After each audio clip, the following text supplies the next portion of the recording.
साहब, जब कानून का डंडा चलता है तो अच्छे अच्छे लोग सीधे रास्ते पर आ जाते हैं। मथुरा के मामले में कुछ ऐसा ही होता हुआ दिखाई दे रहा है।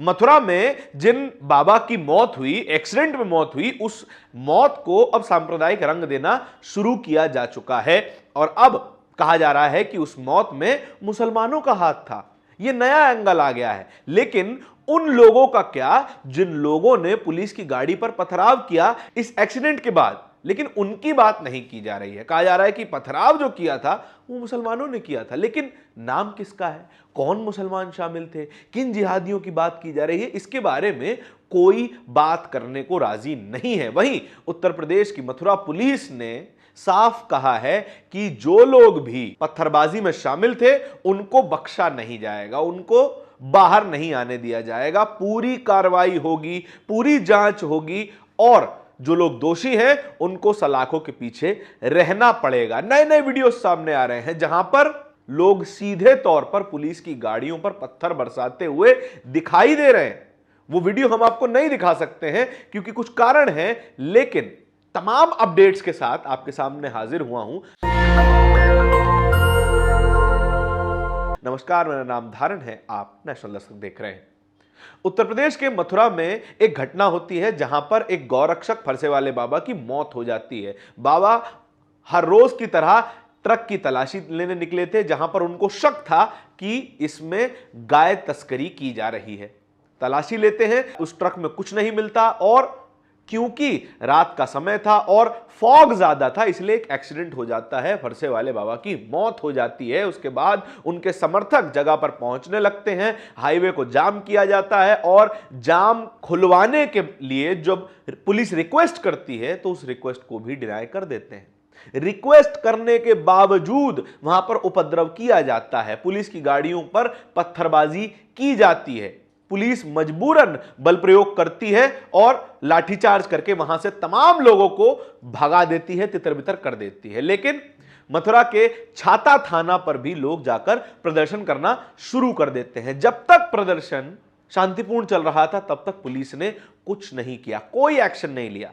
लेकिन जब वहां पर भी पत्थरबाजी की घटना देखने को मिलती है तो तमाम पुलिस वाले उन सभी लोगों को डिटेन करने लगते हैं जो इस घटना में शामिल थे। ये स्क्रीनशॉट देखिए, ये उस वीडियो का है जिसमें लोग पत्थरबाजी करते हुए दिखाई दे रहे हैं। हम वीडियो नहीं दिखाएंगे आपको, लेकिन एक वीडियो का एक छोटा सा हिस्सा सुनिए जहां पर पुलिस से बदतमीजी से बात करते हुए कई लोग दिखाई दे रहे हैं। वीडियो में दक्ष चौधरी हैं, अक्कू पंडित हैं, डॉक्टर प्रकाश हैं और इन तमाम लोगों को फिलहाल जेल भेज दिया गया है। 23 लोग ऐसे हैं जिनको नामजद करके जेल भेजा गया है और जो साफ तौर पे पुलिस से बदसलूकी करते हुए नजर आ रहे हैं, भीड़ को इंस्टिगेट करते हुए नजर आ रहे हैं और मामला भी यही दर्ज किया गया है उत्तर प्रदेश पुलिस के द्वारा। किन किन आरोपों में दर्ज किया है? दंगा भड़काने की कोशिश, पब्लिक पीस को डिसरप्ट करने की कोशिश, हाईवे को जाम करने की कोशिश और पुलिस के साथ बदसलूकी करने की कोशिश। इन तमाम मामलों में इन सभी लोगों के ऊपर मामला दर्ज किया गया है और 300 से ज्यादा लोगों की धरपकड़ की जा रही है। 300 से ज्यादा लोग, जरा सोच के देखिए, किसी एक इलाके में 300 से ज्यादा लोग उपद्रव कर रहे हो तो उस पूरे इलाके की स्थिति कैसी बन जाएगी। पुलिस को मजबूरन लाठीचार्ज करना ही पड़ेगा। लेकिन इनके समर्थन में भी लोग आए हैं, जो लोग पत्थरबाजी कर रहे थे, जो लोग पुलिस से बदतमीज बात कर रहे थे, बदसलूकी कर रहे थे, धक्का मुक्की कर रहे थे, उन सबके समर्थन में भी है। ये मैडम को आप जानते ही होंगे, रिद्धिमा शर्मा नाम है इनका। साफ तौर पे कह रहे हैं कि वहां तो किसी व्यक्ति ने, किसी गौरक्षक ने पत्थरबाजी की ही नहीं, ये जो काम था ये जिहादियों का काम था। भैया ये कौन जिहादी है? पुलिस ने भी यही सवाल पूछा। एक और वीडियो वायरल है जिसमें ये लोग, जब इन्हें डिटेन कर लिया गया, थाने में बंद कर दिया गया, तो इनके और समर्थक आते हैं, पुलिस से सवाल करते हैं कि भाई ये तो जिहादियों का काम था, इस घटना को भी जो अंजाम दिया गया है वो भी जिहादियों के द्वारा दिया गया। पुलिस सीधे सवाल कर देती है कि ये जिहादी कौन है, किनको कह रहे हो जिहादी। यानी कि साफ तौर पे एक एक्सीडेंट को हिंदू मुस्लिम रंग दिया जाना शुरू हो चुका है। लेकिन मथुरा पुलिस ने फिलहाल के लिए ठान लिया है कि अब इस तरीके की कोई घटना कम से कम मथुरा में तो नहीं होने देंगे। और ये मैडम रिद्धिमा शर्मा उसी मथुरा पुलिस के ऊपर इल्जाम लगाती है कि ये जिहादियों का समर्थन कर रहे हैं, ये एक खास वर्ग को बचाने की कोशिश कर रहे हैं। अब कोई व्यक्ति गौ माता की रक्षा करने के लिए सड़कों पर नहीं उतरेगा, अब कोई व्यक्ति हिंदुओं की रक्षा करने के लिए सड़कों पर नहीं उतरेगा। भाई साहब, अगर आप इन सब कामों को करते हुए उपद्रव करेंगे तो पुलिस तो वही एक्शन लेगी जो उन्होंने इस पूरे मामले में लिया। अगर आप उपद्रव करेंगे, पत्थरबाजी करेंगे, तो आपके ऊपर और क्या कार्रवाई की जानी चाहिए। ये तस्वीरें भी आप देख रहे होंगे, एसपी, डीएम, कलेक्टर, सीओ, इन तमाम लोगों की गाड़ियों पर पथराव हुआ है। आप समझ सकते हैं कितनी खतरनाक सिचुएशन होगी। बड़े बड़े ऑफिसरों की गाड़ियों को नहीं छोड़ा जा रहा है। इनकी हिम्मत कहां से आती है इन्हें कि ये इतने बड़े ऑफिसर्स जो कि कानून व्यवस्था बनाए रखने के लिए जिम्मेदार हैं, उनके ऊपर भी हमला कर दें। अब जरा सोचिए, जिन लोगों पर ये इल्जाम लगा रहे हैं कि ये जिहादी हैं जिन्होंने पत्थरबाजी की, ये मुसलमान हैं जिन्होंने पत्थरबाजी की, अगर मुसलमानों का इस पूरे मामले से दूर दूर तक भी कोई रिश्ता होता तो क्या अब तक उत्तर प्रदेश में बुलडोजर नहीं चल गया होता? क्या अब तक ये लोग कोर्ट में पेश नहीं हो गए होते? क्या अब तक इन्हें बड़े बड़े जेलों में नहीं भर दिया गया होता? या फिर जो जितने भी लोग इस पूरे मामले में शामिल होते उनको अभी तक ढूंढ नहीं लिया गया होता? क्या उत्तर प्रदेश की पुलिस मुसलमानों के लिए इतना हल्का रवैया इख्तियार करेगी? खैर, उन्होंने हल्का रवैया तो गौरक्षकों के लिए भी इख्तियार नहीं किया। पहली बार शायद हमें देखने को मिल रहा है कि इतनी सख्ती से काम किया जा रहा है, इतनी सख्ती से कानून का इंप्लीमेंटेशन किया जा रहा है, क्योंकि बात तो पुलिस की है। 22 पुलिस वाले इस पत्थरबाजी में घायल हुए हैं।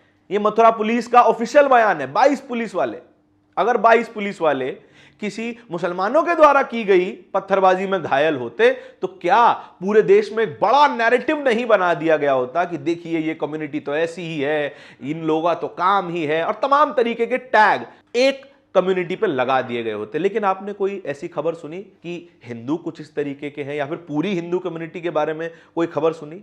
नहीं सुनी, क्योंकि नैरेटिव का खेल होता है। मथुरा में एक घटना होकर खत्म हो जाती है, वहीं पर अगर कोई मुसलमानों से जुड़ी हुई घटना होती तो पूरे देश में एक नेशनल इशू होता। देश का हर एक टीवी न्यूज चैनल, देश का हर एक अखबार, देश का हर एक बड़ा पत्रकार बड़ी बड़ी हेडलाइंस में पूरे मुस्लिम कम्युनिटी को आतंकवादी घोषित कर चुका होता, अपराधी घोषित कर चुका होता। लेकिन इस मामले में ऐसा नहीं हुआ है और ना ही होना चाहिए। अपराध एक इंडिविजुअल का होता है।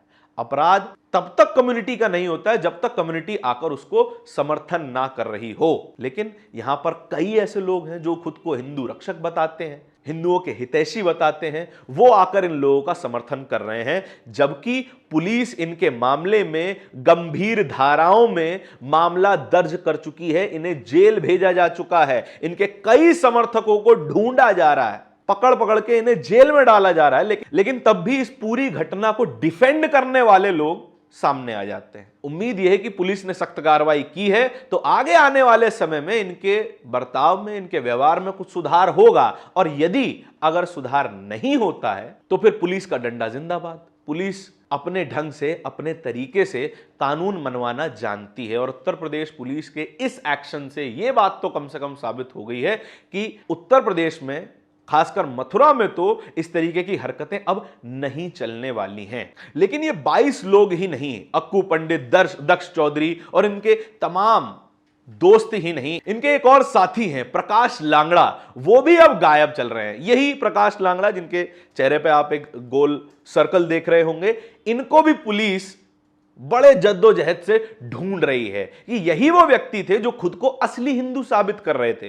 पुलिस के सामने जा जाकर उनसे धक्का मुक्की करते हुए कह रहे थे कि मैं असली हिंदू हूं, आप उन लोगों का समर्थन कर रहे हैं जिसने एक सनातनी हिंदू को मारा है, और खुद को ज्यादा बड़ा हिंदू साबित करने की कोशिश कर रहे थे। फिलहाल ये हिंदू साहब गायब हो गए हैं, अब पुलिस के सामने नहीं आ रहे हैं, अब ये बयान नहीं दे रहे कि कौन कितना बड़ा हिंदू है, क्योंकि इनके साथियों के साथ जो हुआ है वो कहीं इनके साथ ना हो जाए, इसीलिए फिलहाल ये साहब गायब हैं। और इनकी वीडियो सबसे आखिरी में सामने आई, आज सुबह से ये वीडियो वायरल है जहां पर ये खुद को असली हिंदू या सबसे बड़ा हिंदू साबित करने की कोशिश कर रहे हैं। कम से कम इंसान बनने की कोशिश कीजिए। कम से कम एक सभ्य नागरिक बनने की कोशिश कीजिए, उसके अलावा आपसे कोई उम्मीद नहीं है। इस पूरी खबर के बारे में आपके क्या विचार हैं, कमेंट सेक्शन में बताइएगा जरूर। इस तरह की और भी खबरों को देखते रहने के लिए नेशनल दस्तक को सब्सक्राइब जरूर कीजिएगा। बहुत बहुत धन्यवाद। नेशनल दस्तक की आपसे गुजारिश है कि अगर इसको बचाना चाहते हैं तो नेशनल दस्तक को सब्सक्राइब करने के लिए रेड कलर के सब्सक्राइब बटन को दबाएं, फिर बेल आइकन की घंटी दबाएं। नेशनल दस्तक को बचाने के लिए बहुत जरूरी है कि हर खबर को शेयर करें, लाइक करें, कमेंट जरूर करें।